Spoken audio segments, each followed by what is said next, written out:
They vampires. RJ, Nikki, and Freddie and company. How are you doing, guys? Hi, good to see you. So thanks very much for speaking to me. And thanks very much for a fantastic film. I just watched it again to this morning, so I loved it to bits. So much That's fun awesome. and a great message as well. I'm going to start with the OC Crypt matriarch first of all for the first question. Nikki, Yeah.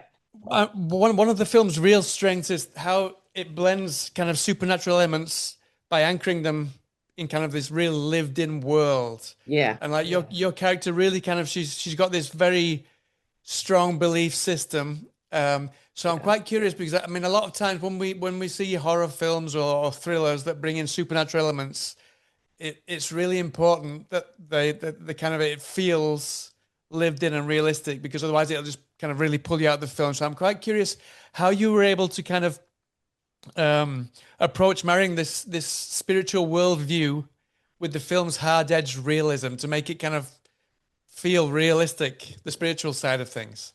I kept it really, really grounded and I'm a real woman protecting my kids and my community, because this first your kids and then your neighbors. And it was easy for me because I am a mom and I'm a mama bear and I love vampires. So it wasn't very hard to imagine that I was a vampire killer because secretly I have been wanting to play this role for a very long time. So for me, it was like kind of just like two homes, like being a mom and my fantasy of being a vampire hunter was just like, yes, let's go.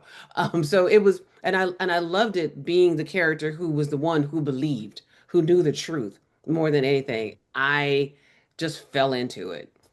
Uh-huh. And by extension, Freddie, your character kind of is similar. He talks the talk of these all these lizard men, these demons, and these kind of things, just like it's another day at work. No, I'm quite curious how you kind of blended the same kind of question. How you kind of blended making that feel real, but also you bring quite a bit of kind of humor to the seriousness.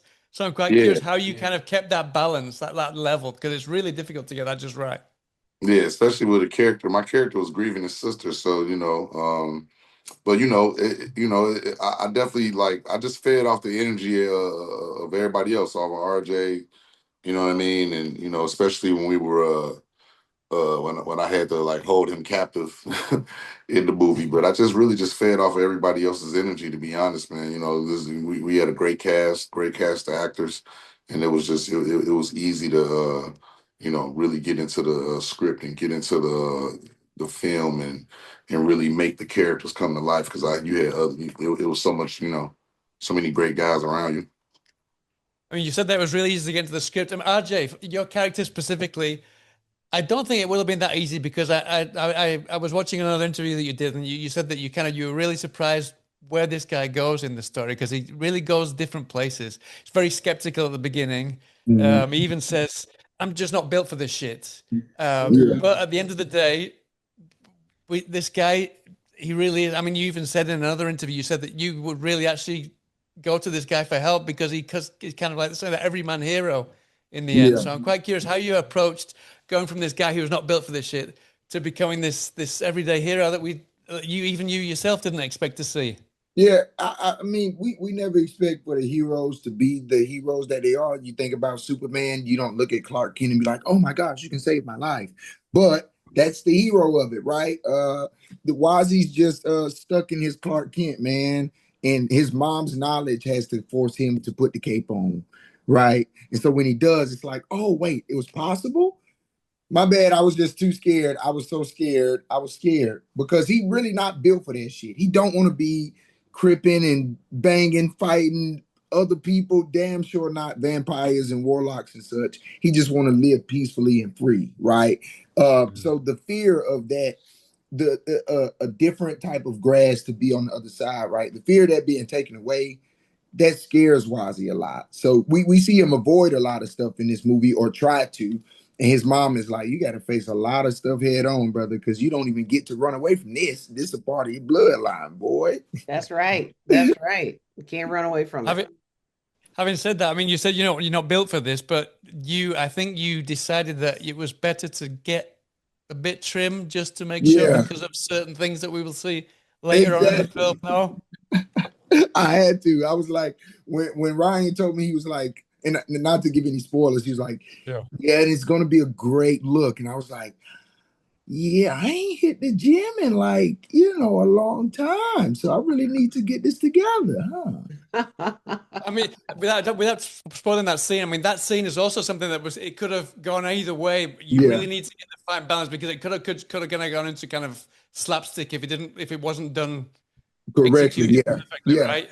That's all praise to Ryan, man. Ryan, as a director, knows the corner before he turns it, right? He knows his way around the script so good that if RJ was to kind of make something too sticky or make something a little too dry or overdo something, right? Ryan already has a very clear vision of the script and the things that he wants to shoot. So it's easy to kind of tweak them a little bit, which was good because I didn't have to be on wires that long.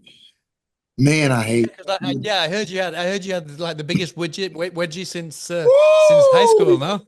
I could taste the rope that made the harness. I could taste the harness when I went in my trailer to take it off. I tasted harness. That's terrible. That's But I mean, I'm talking about the comedy and the horror, but at the same time, on a more of a serious note, horror often comes very much into its own when world is under strain, and we all know that it is under strain right now. Yeah. Especially kind of genre movies, they can kind of use metaphors to explore ideas that are maybe difficult to confront or address, or seen as taboo by a lot of people.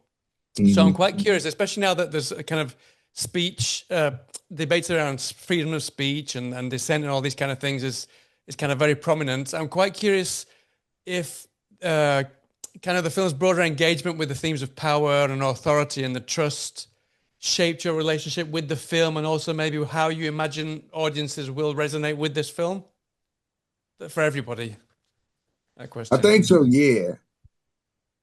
Actually, I think, Mama, you might be able to answer more eloquently. I just think I agree with what you're saying. Is what I'm saying. Like I don't have nothing to add other than I Did you told find Ryan that the message kind of shape the way that maybe you approached the film? I mean, I told Ryan when I saw the movie or when we were working on the movie how this is a really bold film. It's really bold for him to for all of us to be saying what we're saying. It's in genre, but some people these are interesting times. I'll leave it at that.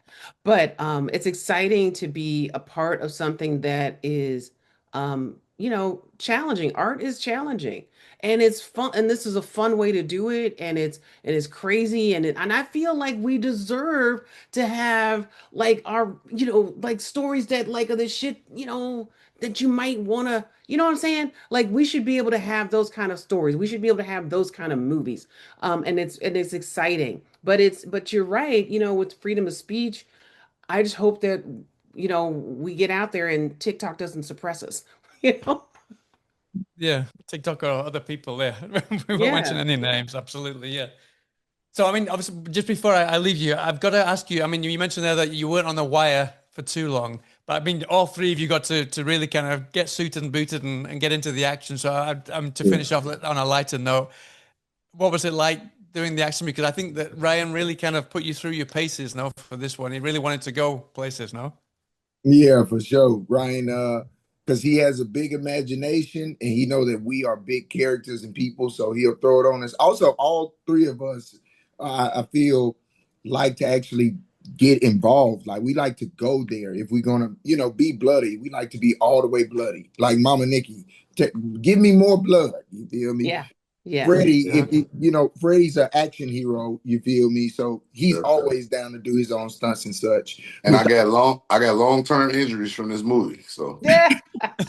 Emotional and physical. yeah, Ryan never told us we're supposed to do our own stunts because all of a sudden, like we're running, we're jumping, I'm on the I was roof. going to say, did you do all your own stunts? Yes, we did. Yeah. There was they didn't even put it in as a stunt. It was just, you're just going to do this. I'm like, okay, I never even thought about it until we were interviewing the other day. And they're like, oh, so you did stunts. I'm like, nobody told me those were stunts. We're just running and jumping and shooting. It was like, could I have opted out of that shit?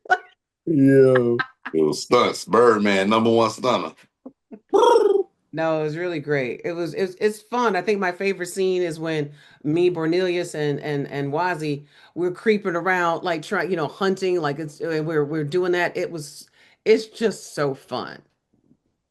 No, obviously the film is a horror film, and it kind of it really goes places and it's really lived in. But you can tell when a cast has fun and kind of just everything fit into place between each other. So and it just works so well. So yeah, congratulations! I can't wait for people to see it so I can get to chat to them about it as well. Yeah, Yeah, that'd be awesome. Thank you. Yeah, thanks. So thank you so much for your time, guys. I wish you the best of luck with the film. It's going to go down well. I'm sure it will do.